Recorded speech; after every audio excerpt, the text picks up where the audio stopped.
Hi friends, சூப்பரான இந்த cauliflower gravy எப்படி பண்ணுறது அப்படிங்கிறத நம்ம வீடியோவில் பார்க்க போகிறோம். வாங்க வீடியோக்குள்ளே போகலாமா?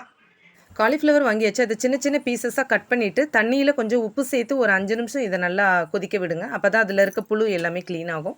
இதை நீங்கள் முதல்ல நல்லா வடிகட்டிடுங்க. அதுக்கப்புறமா கடாயில் ஆயில் ஊற்றி கடுகு கொஞ்சம் சோம்பு போட்டுட்டு பொரிஞ்சதுக்கப்புறமா நீலவாக்கில் நறுக்கின வெங்காயம், அதோட காரத்துக்கு ஏற்ற மாதிரி 3 பச்சை மிளகாய் சேர்த்துருக்கேன். 2 தக்காளியை சின்ன சின்ன பீசஸாக கட் பண்ணி வதக்கிட்டு அதோட உப்பும் சேர்த்து வதக்கிடுங்க. அப்போ தான் தக்காளி ஈஸியாக குக் ஆகும். இஞ்சி பூண்டு பேஸ்ட்டு சேர்த்து வதக்கிட்டு இது நல்லா வதங்கினதுக்கப்புறமா எடுத்து வச்ச காலிஃப்ளவரை இதில் சேர்த்து வதக்கி வீட்டில் அரைச்ச மசாலா பொடியோட கொஞ்சம் தண்ணி சேர்த்து இதை ஒரு 10 நிமிஷம் குக் பண்ணுங்கள்.